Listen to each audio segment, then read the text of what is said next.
My husband, 45M, has been living a double life and now his mistress is trying to kick me, 42F, out of my house. I never thought I'd be sharing something like this on Reddit, but I desperately need advice. I'm a professional photographer, specializing in weddings and family portraits for the past 2 decades. The irony of capturing other people's happy moments while my own family falls apart isn't lost on me. For years, I focused on building my career. I'd always wanted children, but the timing never seemed right. When I met Robert at a friend's gallery opening 5 years ago, something just clicked. He was different from anyone I'd dated before, quiet, thoughtful, and seemingly devoted to building a stable future together. We married after a year of dating, and the house we live in was a wedding gift from my parents, registered solely in my name. The first few years of our marriage were beautiful. Robert would bring me coffee while I edited photos in my home studio, and we'd spend weekends planning our future family. When I finally got pregnant at 41, we were overjoyed. Robert attended every prenatal appointment, painted the nursery himself, and even learned to cook healthier meals for me. Everything changed after our son was born. Looking back, the signs were there, but I was too exhausted from late-night feedings and too happy about finally being a mother to see them clearly. Robert, who used to be so attentive and caring, became increasingly distant. The man who had painted clouds on our son's nursery ceiling wouldn't even hold him unless I explicitly asked. At first, I attributed his behavior to the adjustment period new fathers often experience. I remember sitting in my studio one afternoon, trying to edit a wedding photo shoot while our son napped, when Robert came home early from work. Instead of using this rare free time to bond with our baby, he spent an hour organizing his desk, something that had never interested him before. The late nights at work started gradually. First, it was once a week, end-of-month reports, he'd say. Then twice a week, training new staff. Soon, he was coming home late almost every night, claiming the bank was understaffed and he had to cover extra shifts. I knew something was wrong when he missed our son's first smile, shrugging it off with a casual, "There will be other smiles." The more I tried to involve him in our son's life, the more distant he became. "I'm not good with babies," became his mantra, followed by, "He won't even remember this stage." Each excuse felt like a small cut, barely noticeable at first but increasingly painful as they accumulated. I started noticing other changes too. He changed his phone password, always took calls in another room, and became incredibly protective of his laptop.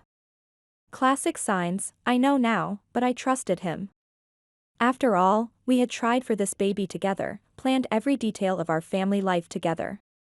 Looking through my camera lens has always helped me see things clearly, but somehow I missed the biggest deception happening right in front of me. That is, until yesterday, when I received a message that shattered my world completely. The message came from an unknown number, with several photos attached. Each image was like a punch to the gut: Robert, smiling and relaxed, with a younger woman and 3 children who shared his features. In one photo, they were at a beach I recognized, the same beach where Robert had claimed to be on a business trip last summer. In another, they were decorating a Christmas tree together, the timestamp showing it was taken during a weekend when Robert said he was working overtime. The accompanying text was brief but devastating: "You deserve to know the truth. Your husband has been living 2 lives, and I'm the mother of his other children. I'm sorry you had to find out this way." My hands were shaking so badly I almost dropped my phone. As a photographer, I'm trained to spot edited images, to notice inconsistencies and manipulations. These photos were raw, real, and recent. The children appeared to range from around 3 to 7 years old, meaning this had been going on since before our marriage. I waited for Robert to come home that night, my mind racing through every late night, every business trip, every excuse he'd given me over the years. When he finally walked in, I wordlessly showed him the photos. The look on his face, not shock, not denial, just resignation, told me everything I needed to know. "How long?" I asked, my voice surprisingly steady. "Nick." He started, using my least favorite nickname. "How long?" Each word felt like glass in my throat. He sank into the chair, looking smaller than I'd ever seen him. "About 8 years. Victoria and it started before I met you. I never meant for it to become this complicated." 8 years. The entire time I'd known him, he'd been living another life.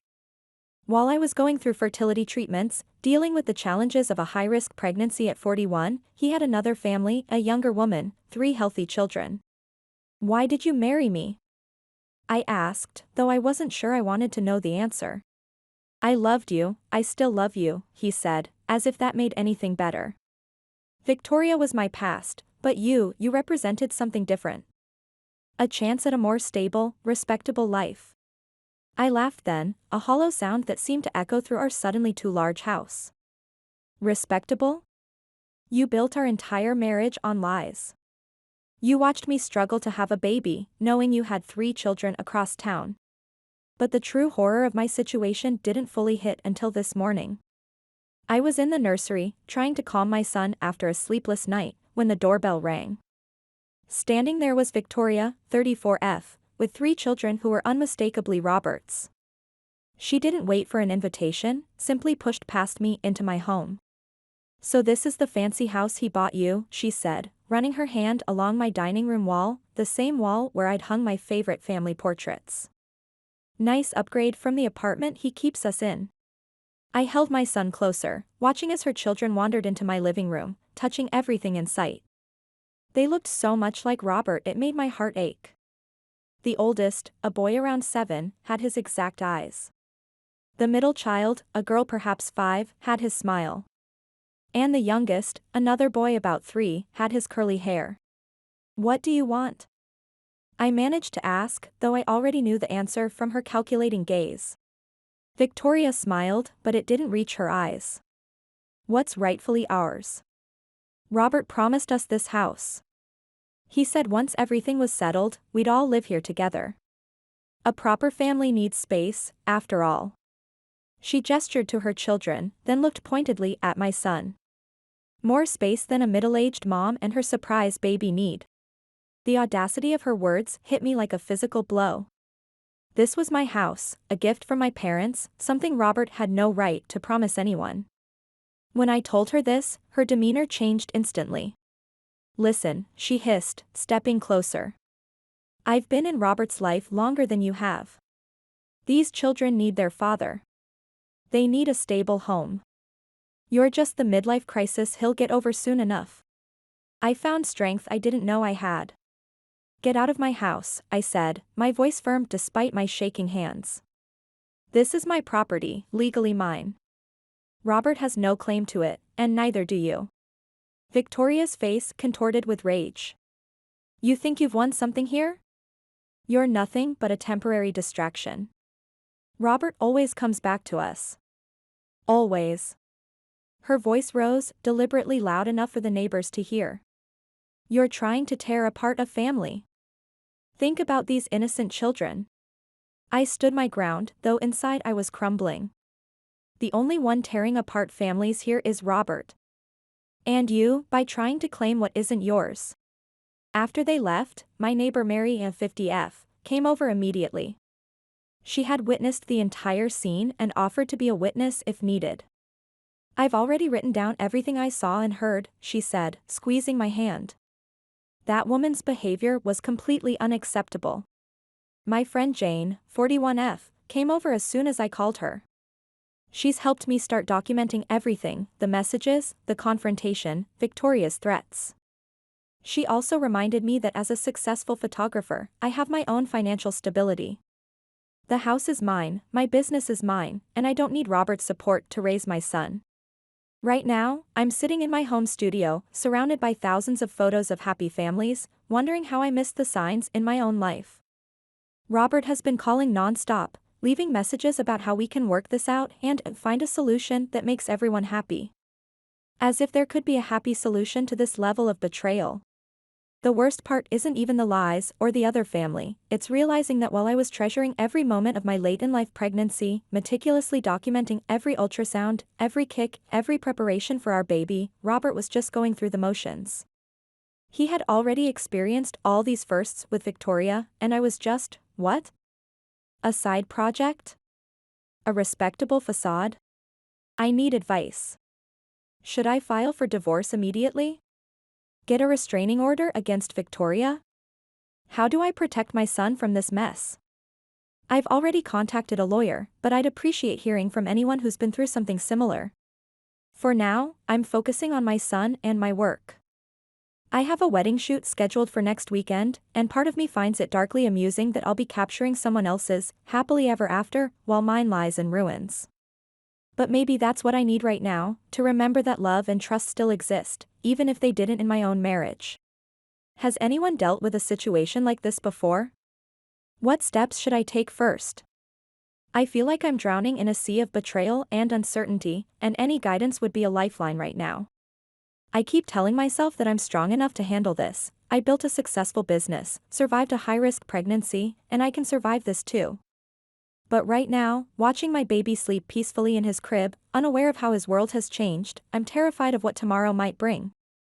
Update 1, thank you all for your supportive comments and messages. The situation has developed in ways I never expected, and I need to share what's happened in the last 12 hours. Victoria has taken her campaign to social media.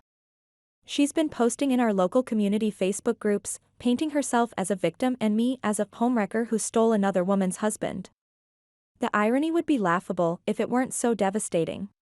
She's sharing carefully selected photos of Robert with her children, claiming they're the original family, and I'm the interloper. But what happened this afternoon was even more unsettling. Victoria showed up at my photography studio, pretending to be a potential client looking to book a family photo session. I didn't recognize her at first. She had styled herself differently and used a fake name in the booking. When I walked into the consultation room, she was sitting there with a smirk, flipping through my wedding portfolio. "Such beautiful moments," she said, not looking up. "You're good at capturing other people's happiness while destroying it in real life." She then proceeded to tell me how she planned to leave negative reviews about my business on every platform possible unless I reconsidered my stance on the house. I managed to keep my composure and activated the studio's security system's audio recording. "You're trespassing," I stated firmly. "Leave now, or I'll call the police." She stood up slowly, walked to my wall of featured wedding photos, and deliberately knocked one down, shattering the frame. "Oops," she said with fake concern. "Looks like things break easily around here." My assistant had already called the police, but Victoria left before they arrived. I've documented everything, the social media posts, the security footage, the broken frame. My lawyer is filing for an emergency restraining order, not just for me but also to protect my business. She's also advised me that Victoria's actions could be considered harassment and attempted extortion. But the most surprising development came from Robert's sister Rachel, 47F, who reached out to me privately. According to her, Robert had tried to take out a second mortgage on my house 6 months ago, forging my signature. The bank, the same one where he works, caught the forgery and quietly let him resign instead of pressing charges. This explains his recent promotion to a different branch that he'd been so vague about. I've had to temporarily shut down my studio's social media pages because Victoria's followers keep flooding them with negative comments. Some of my booked clients have reached out, concerned about the drama. I've been honest with them, and thankfully, most have been understanding. A few have even shared their own stories of surviving family betrayal. My lawyer's private investigator discovered that Victoria has done this before. 3 years ago, she harassed another woman in a similar situation in a different state. She seems to have a pattern of targeting successful women, using her children as emotional leverage to gain financial advantages. I've started individual therapy and joined a support group for parents dealing with family crisis situations. The therapist helped me realize that while I was worried about being a late mother at 42, I'm actually ahead in terms of emotional stability and financial security. She's helping me develop strategies to protect my son from the emotional fallout of this situation. The most difficult part has been explaining to my wedding clients why I've had to reschedule some shoots. As a photographer who specializes in capturing love and commitment, having my own life become a cautionary tale feels like a cruel joke. But I'm finding strength in my work. There's something healing about focusing on genuine moments of joy, even when my own life is in chaos. I've installed additional security cameras around both my house and studio. My neighbor Mary has been incredible, keeping watch and documenting whenever Victoria or Robert appear in the neighborhood.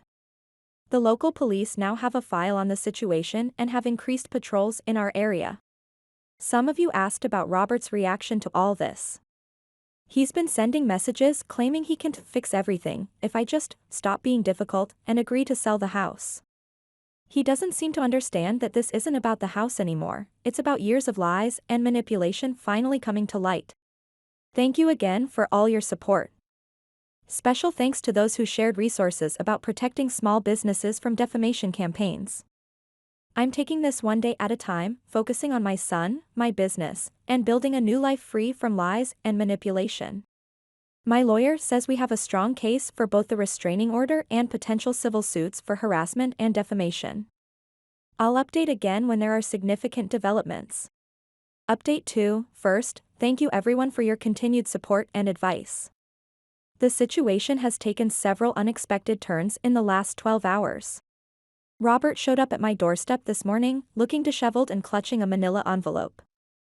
I've signed papers relinquishing any potential claim to the house, he said, his voice hoarse.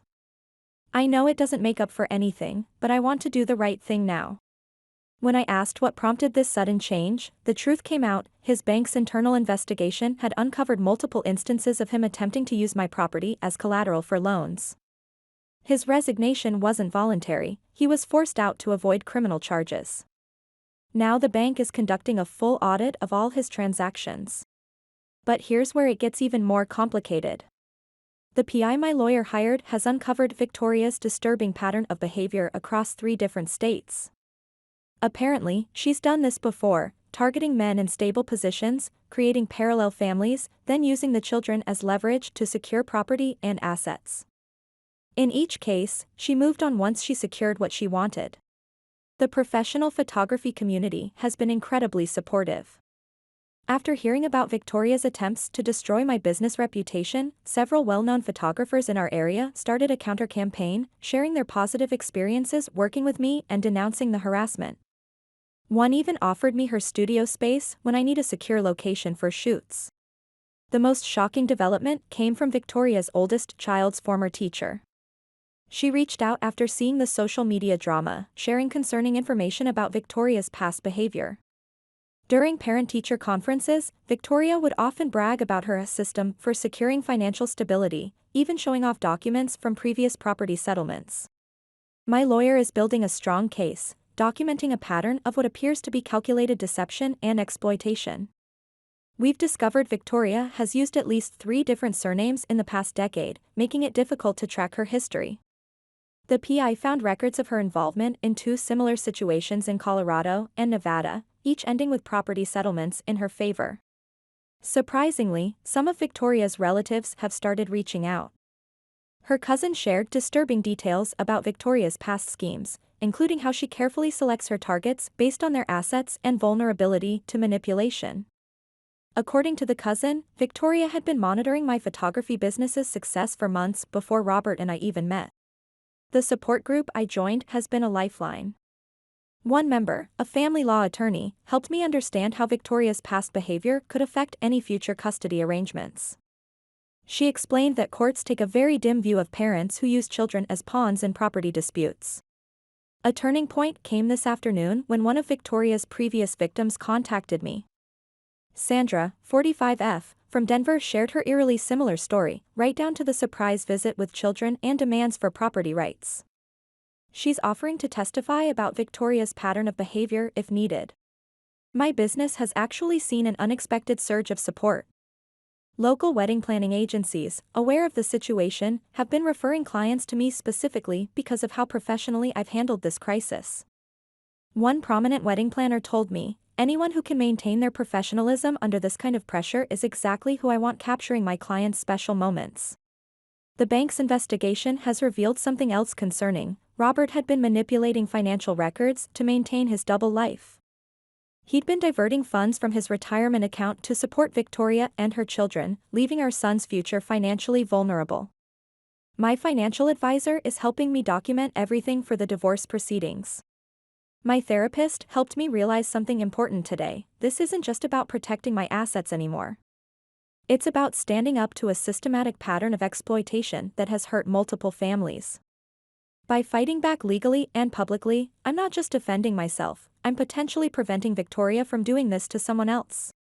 I've started a detailed documentation project, using my photography skills to capture evidence of every interaction and incident.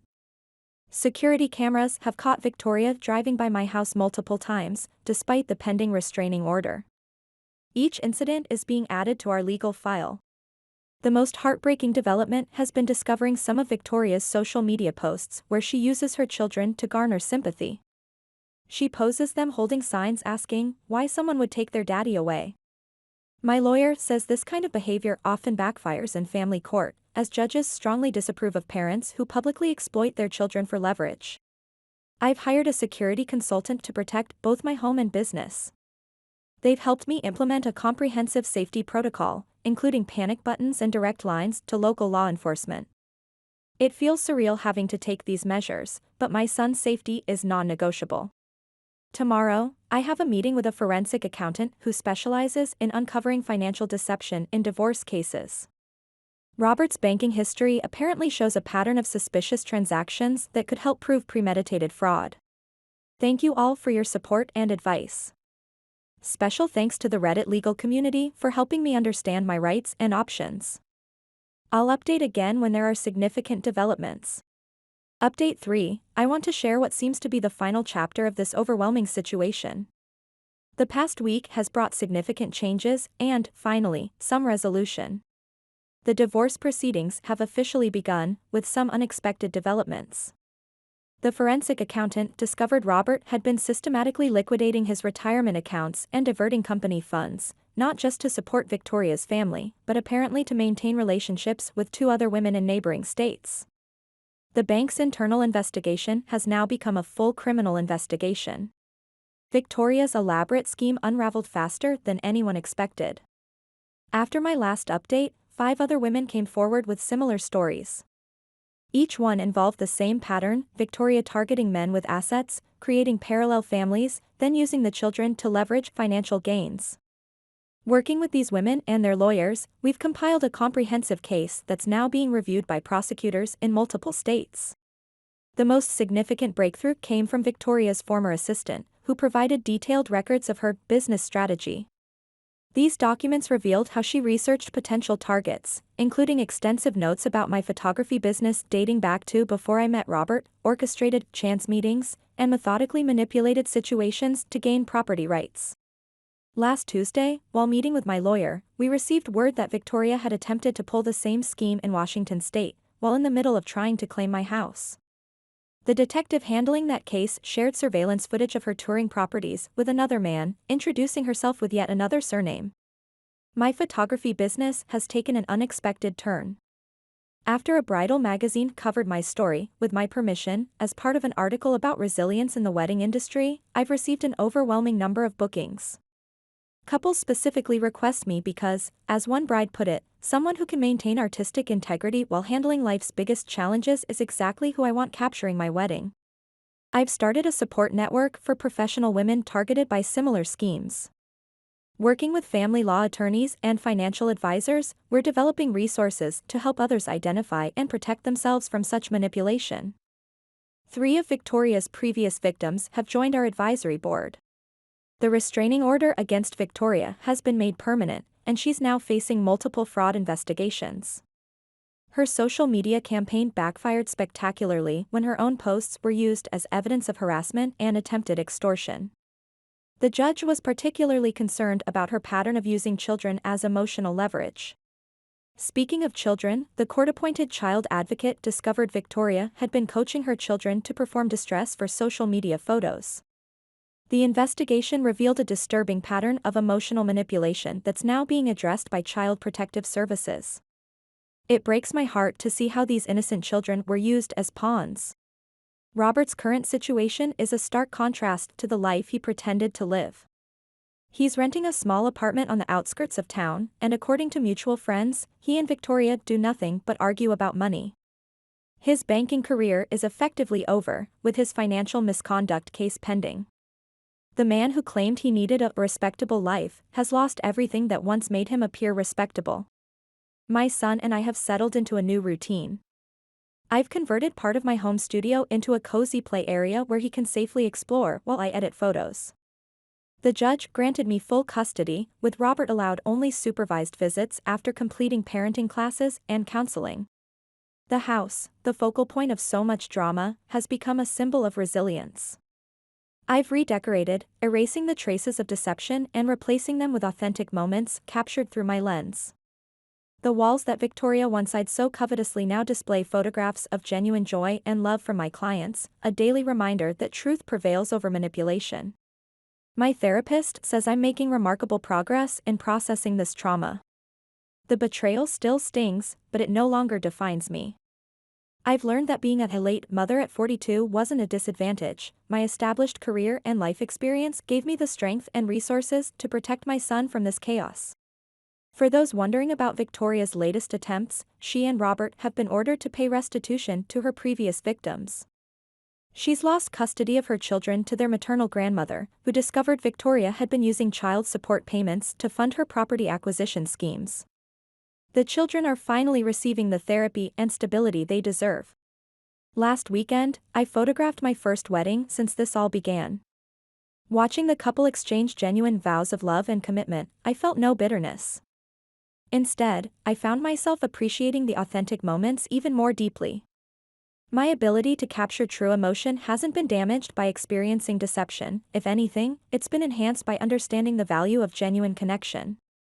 To everyone who supported me through this journey, thank you.